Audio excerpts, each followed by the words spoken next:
Hey everyone, thanks for tuning in. If you're new here, consider subscribing. It really helps keep these stories coming. And while you're here, let me know in the comments where you're listening from. Now sit back, relax, and let's get into the story. My name is Thomas Vance, and I clean a research lab in Alaska. That may sound simple, mundane even, but I'm telling you this now, there's nothing ordinary about this job. I'm not a scientist, I'm not military. I sweep floors, mop hallways and scrub toilets. But the place I work in, the Black Hollow facility, operates on rules that should not exist in a rational world. And I've seen things that defy reason, physics and every natural law we take for granted. Before I ever stepped foot inside, I was made to memorize 7 rules. 7 specific, carefully worded instructions. At the time, I laughed it off. I thought they were testing my ability to follow directions. But by the end of my first week, I knew the rules were the only thing keeping me alive. The job came out of nowhere.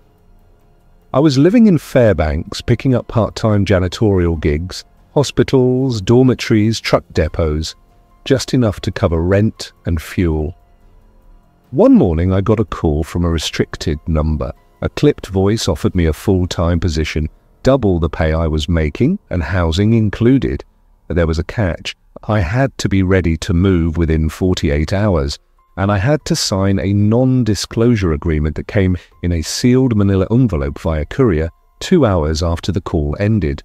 The return address was Ravelin Logistics, Anchorage. I tried looking them up. Nothing, not even a corporate listing.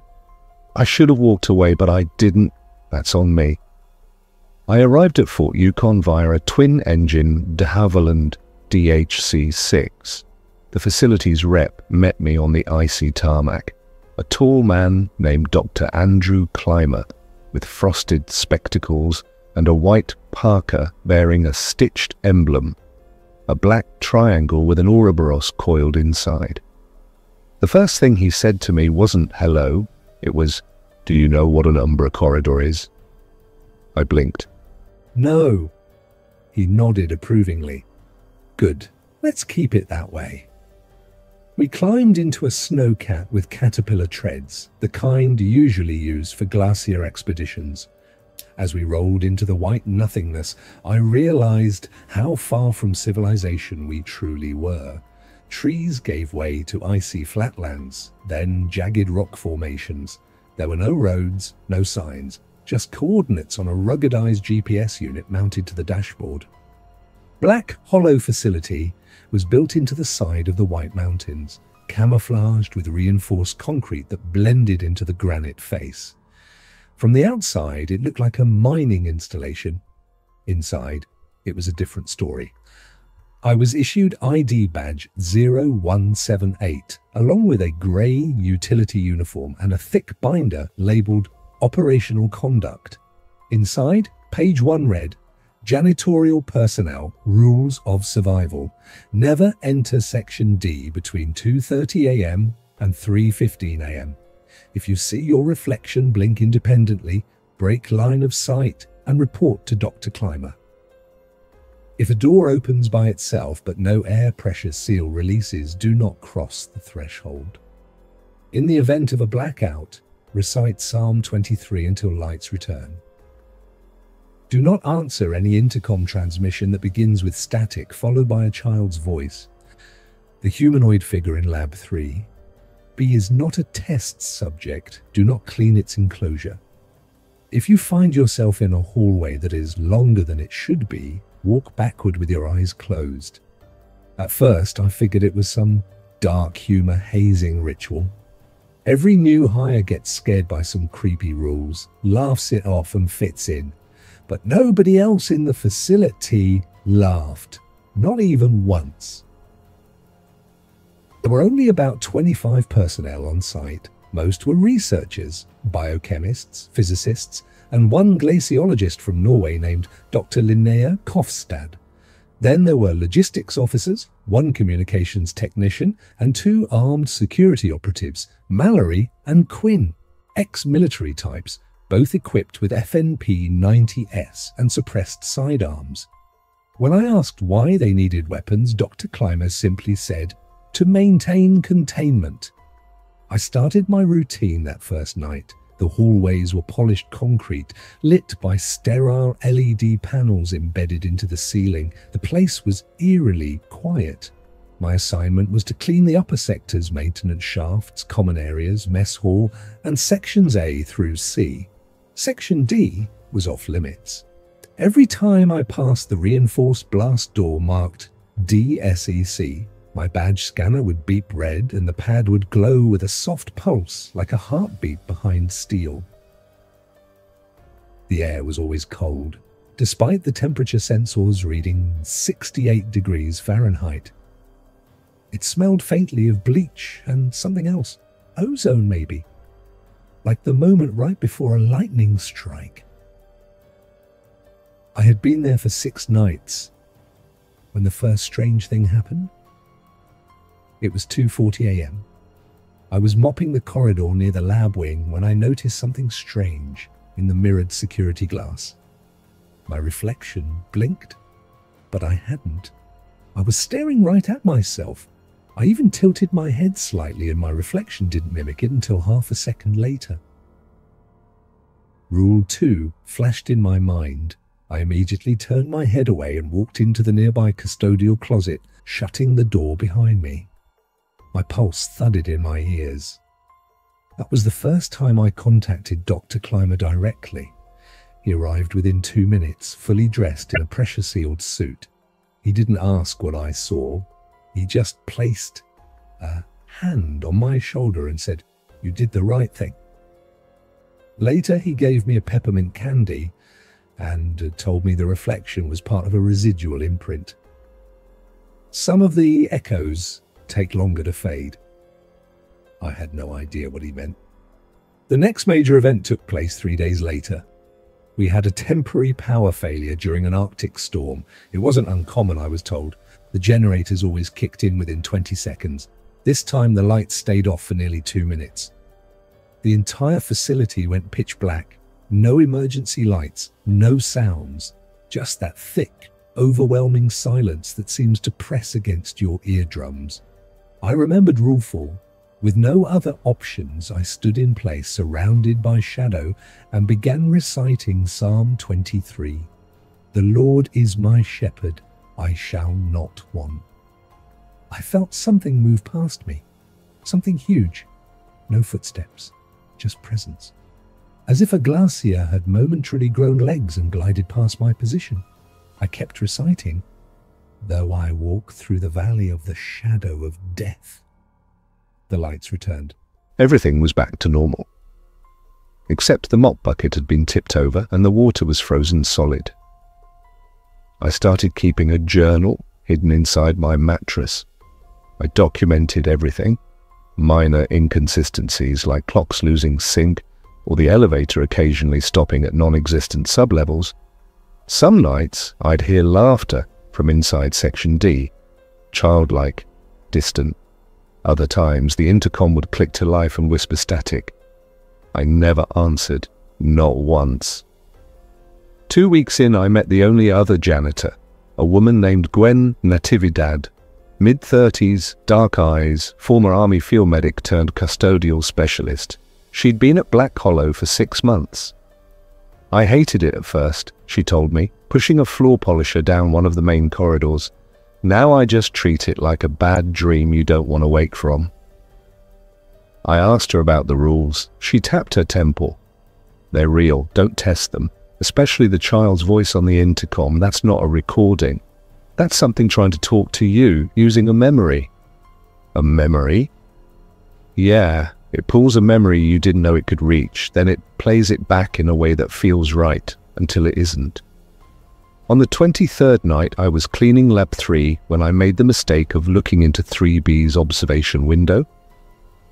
At first, I thought the room was empty. Then, something moved in the shadows.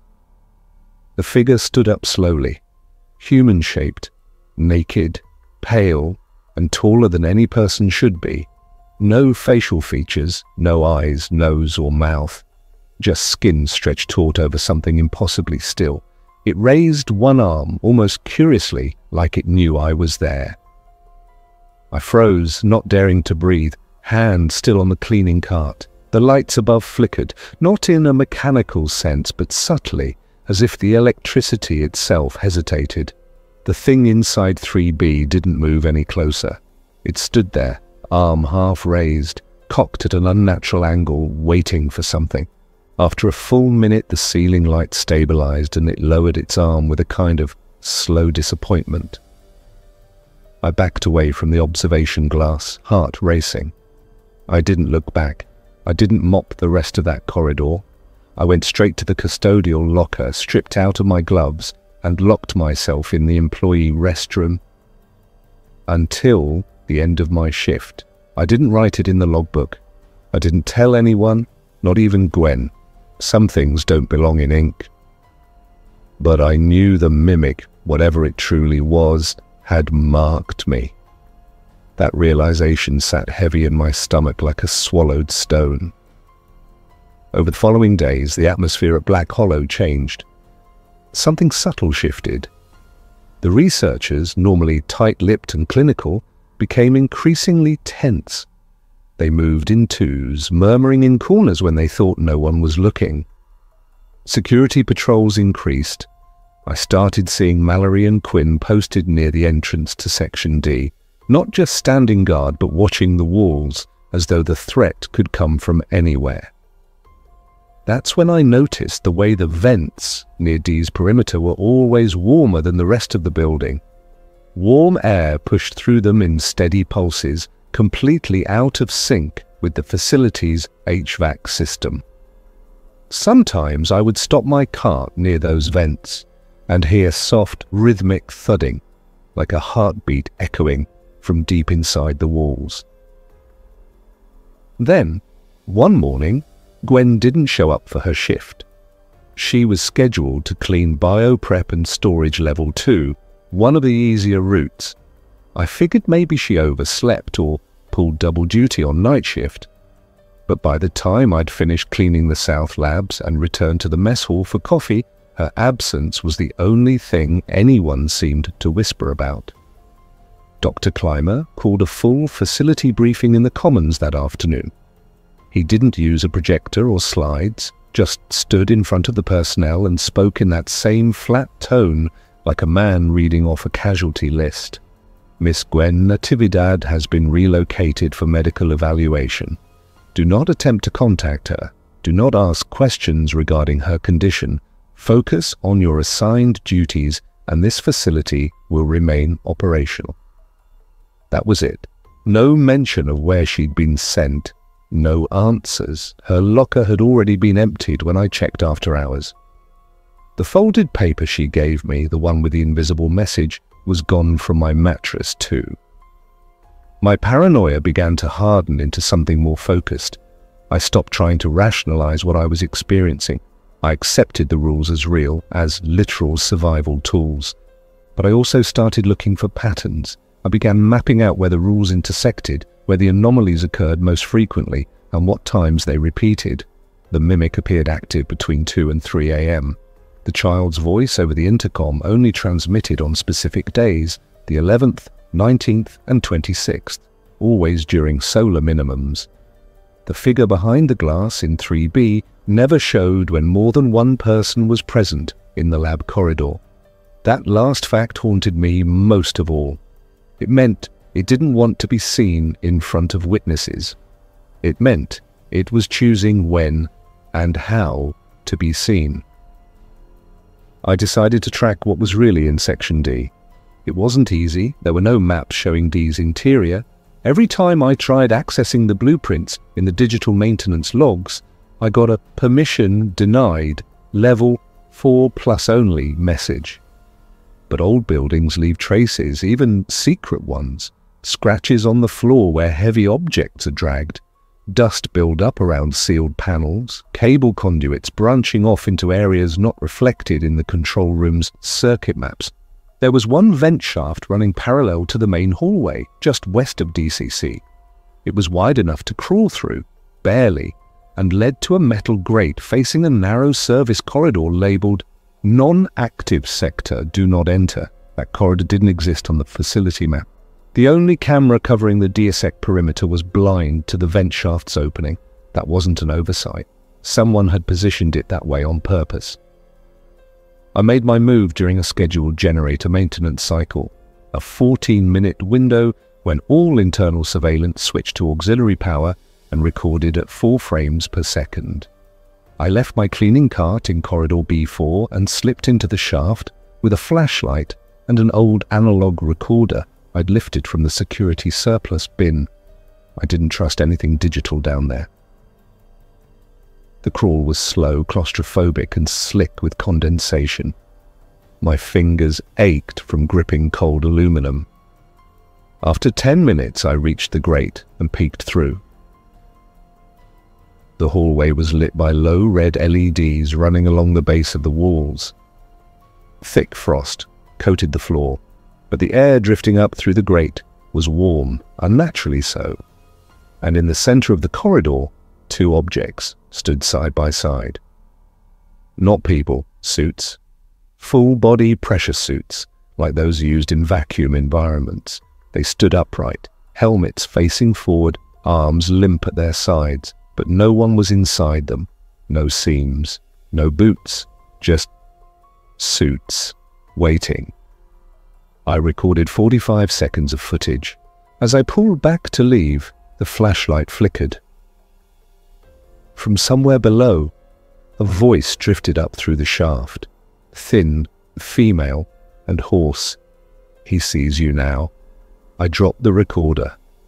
When I returned to the surface level, security had already flagged my badge for irregular access. Mallory intercepted me at the access tunnel, face unreadable behind her matte black visor. She didn't ask what I was doing. She simply escorted me to Dr. Clymer's office. He sat at his desk, an analog radio tuned to static beside him. I could tell he already knew. "We don't punish curiosity here," he said, gesturing for me to sit. "We punish disobedience. There's a difference." I didn't respond. He turned off the radio. "What you saw is a compartmentalized function. Those suits are part of an environmental sealant program dating back to Project Echo Orchid. Don't try to look that up. It was declassified in name only. The suits aren't designed for humans, not anymore." He slid a file across the desk. It was marked with my badge number. Inside was a photo, black and white, a child's face.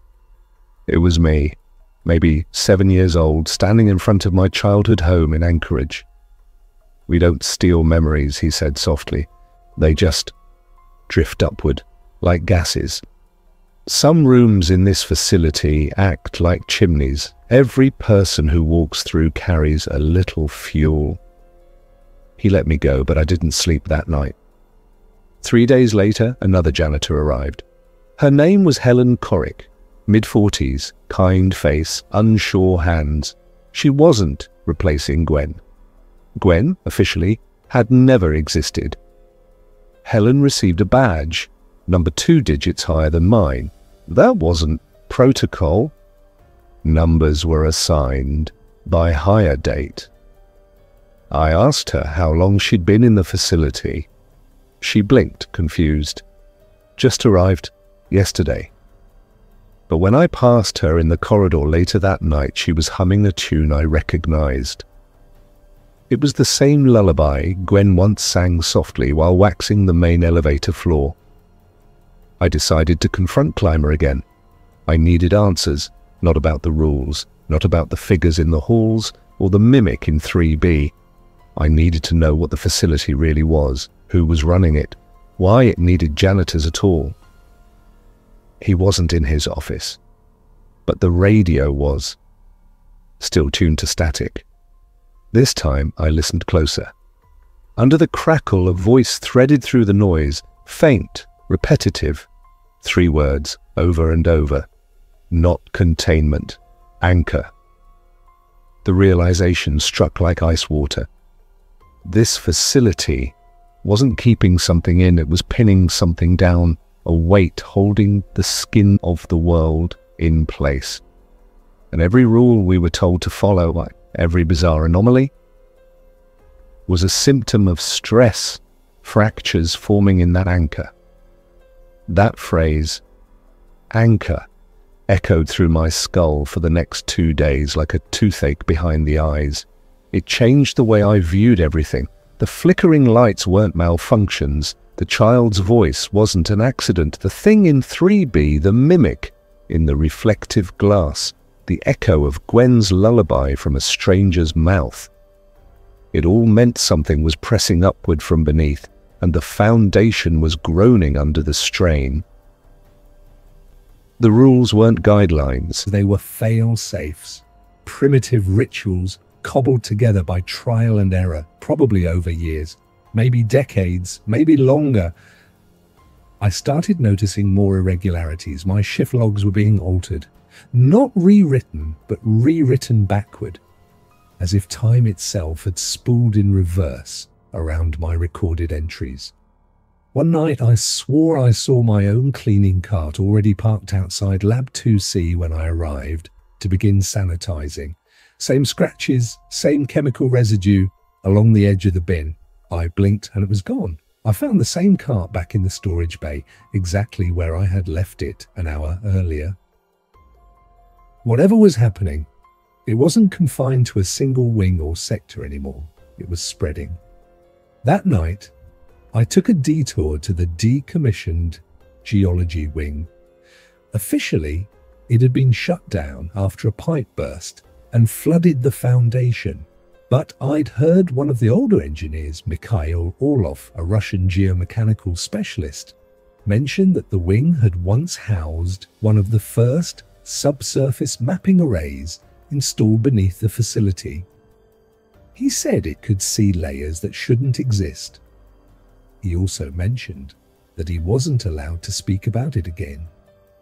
I used a stolen master keycard Gwen had hidden in the mop sink weeks earlier.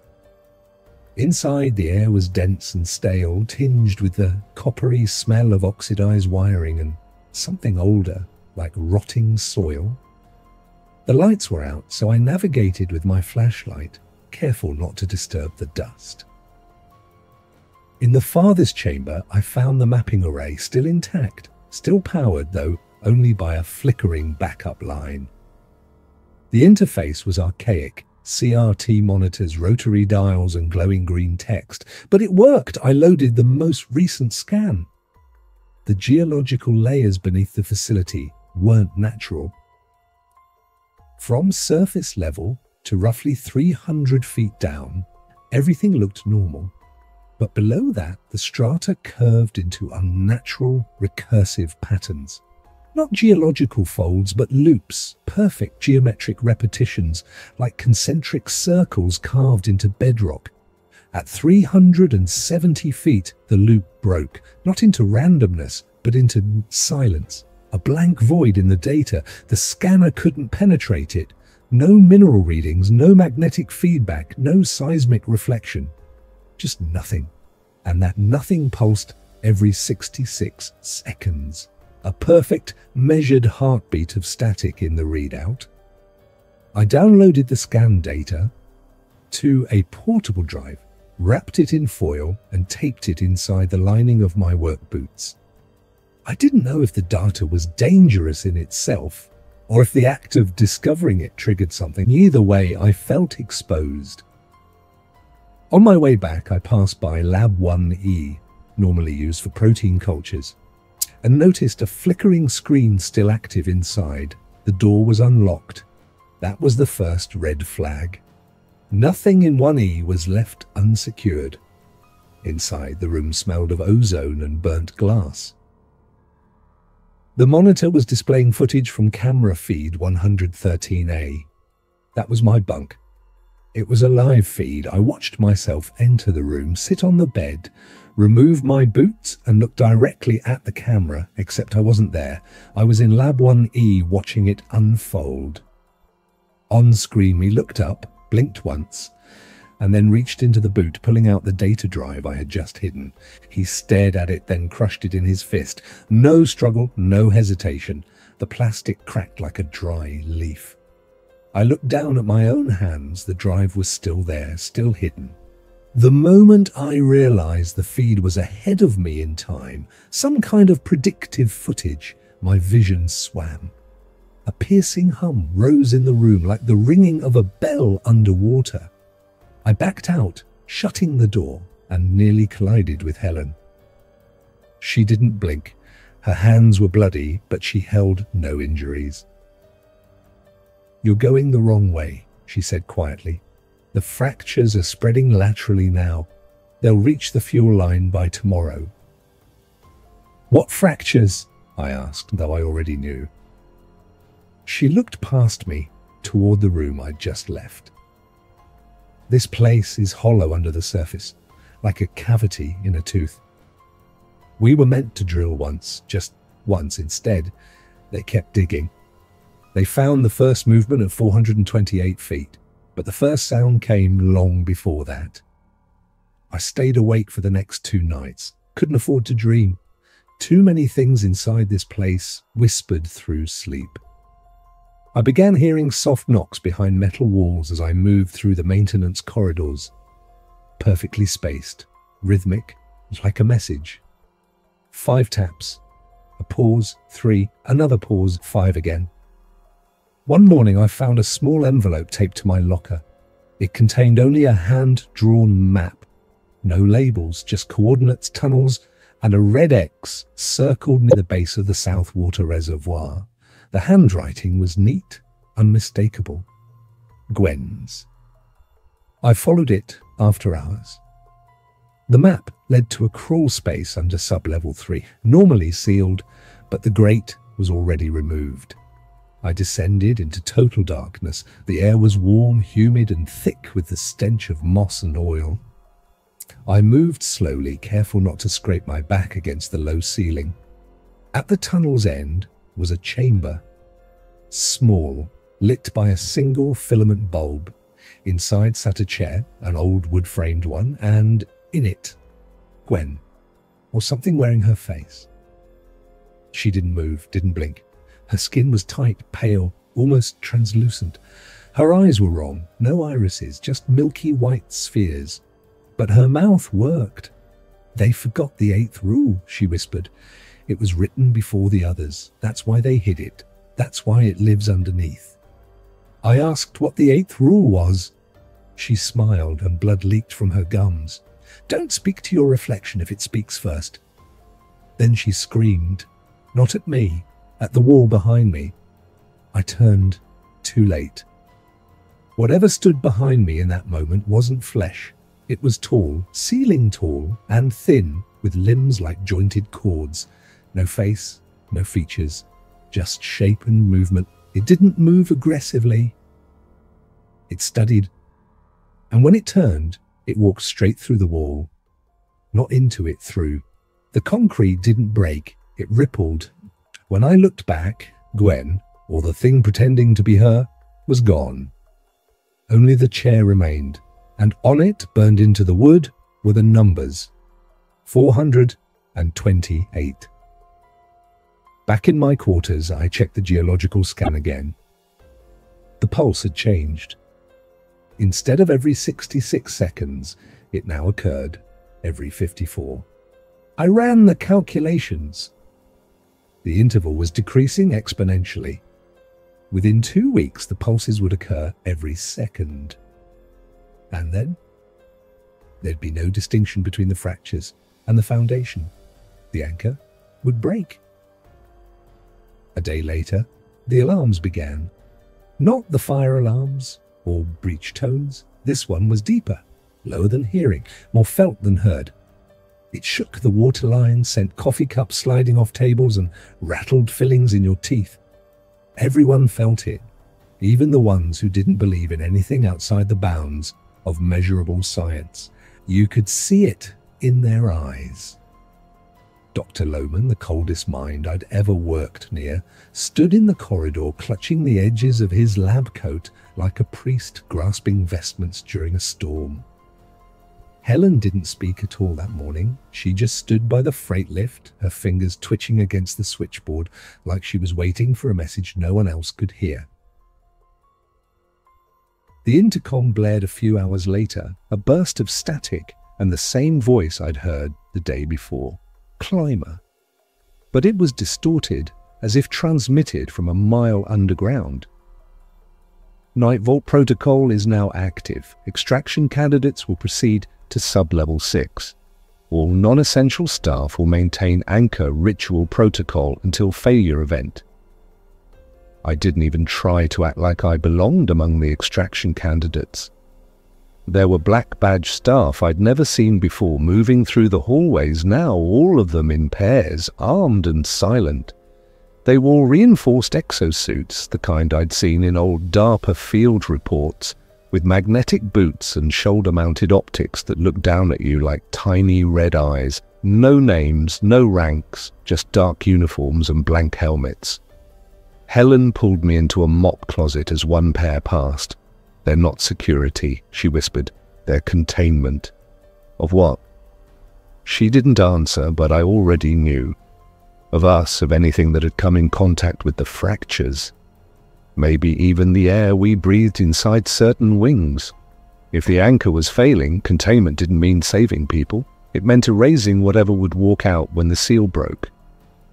I had 27 hours left, maybe less. I needed access to sub-level 6. It wasn't listed on any map. Most elevators stopped at sub-level 5, and only one, marked Lift M2, even had the keypad port necessary for bypass authorization. It was in the northwest corner of the facility, past the cryogenics vault and the old research library. Getting there meant avoiding not just the new containment teams, but also the other things, because something had changed in the facility since the pulse rhythm increased. The entity I'd seen earlier, the one with no face, wasn't unique. I'd seen its shape more than once now, always in doorways or through glass, watching, learning. Others had seen them too, but no one admitted it. They were like stress responses in reality itself, places where the fabric thinned enough that something got through. I reached the lift with 15 minutes before the next scheduled pulse. Helen had given me a decrypted access string, 16 characters or alphanumerics, and told me to press them exactly 3 seconds apart or the key would burn out. I did as instructed. The lift groaned. Then it moved, down, past sub-level 5, past the depth gauges, past everything I had thought was the bottom. It stopped. The doors opened. Sub-level 6 wasn't a floor, it was a chamber. One colossal room, circular, maybe 200 meters wide. The walls weren't concrete, they were metal, ribbed and curved, and humming softly.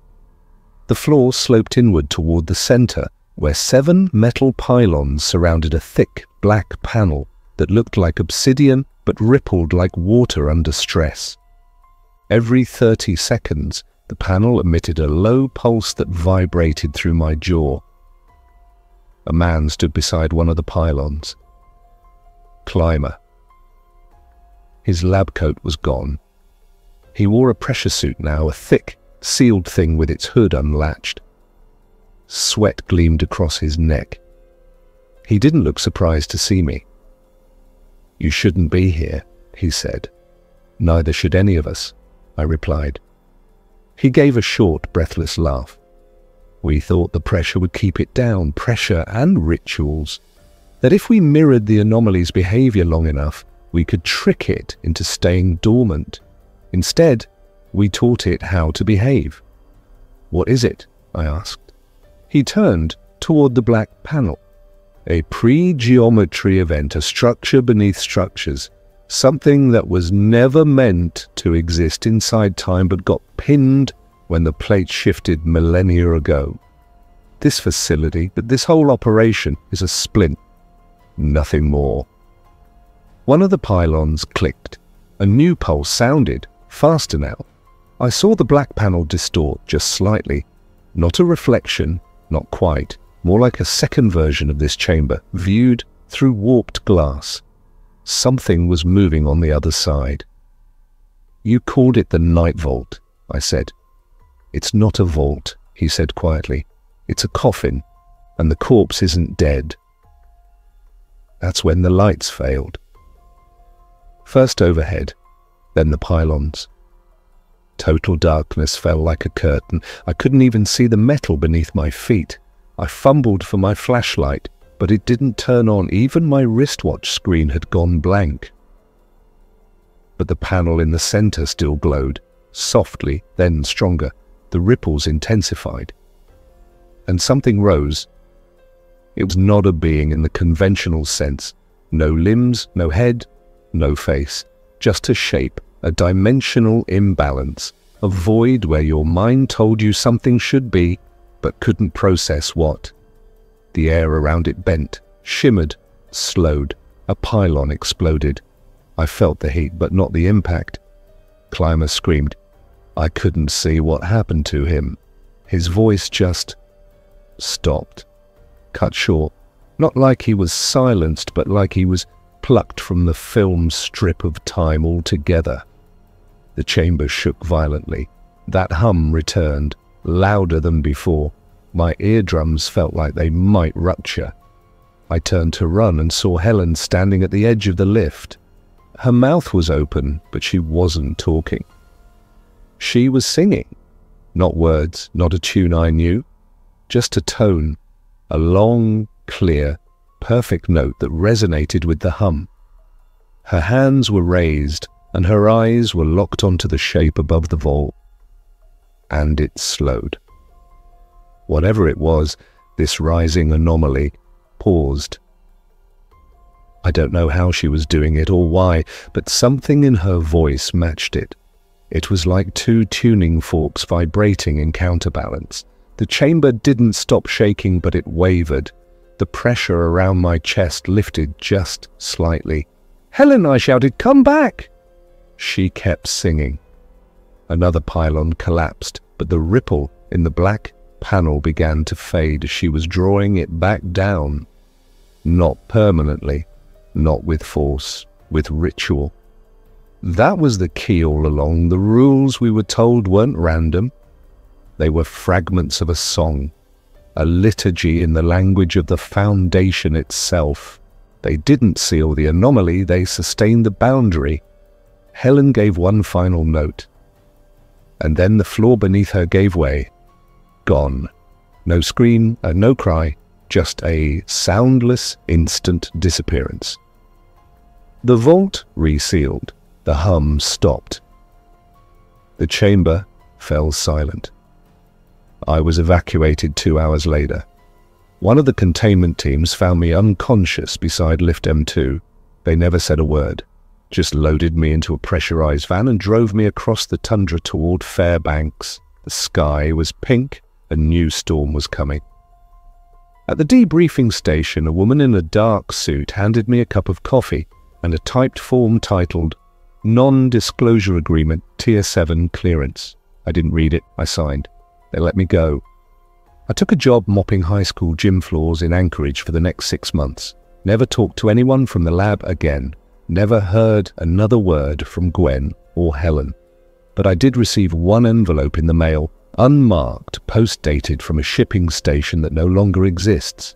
Inside was a single sheet of paper. On it were 8 rules, not 7, 8. The last one was circled in red ink. Don't speak to your reflection if it speaks first. I haven't broken that one yet.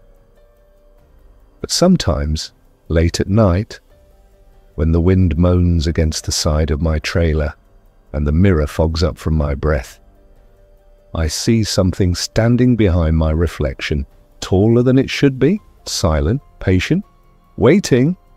And I remember what Clymer said. This place wasn't built to hold anything in. It was built to keep the weight in place. And the weight is shifting again. Thanks for listening. If you enjoyed this story, don't forget to like and subscribe. Your support keeps these creepypastas coming. Until next time, stay alert, Stay safe and never ignore the feeling that something is watching.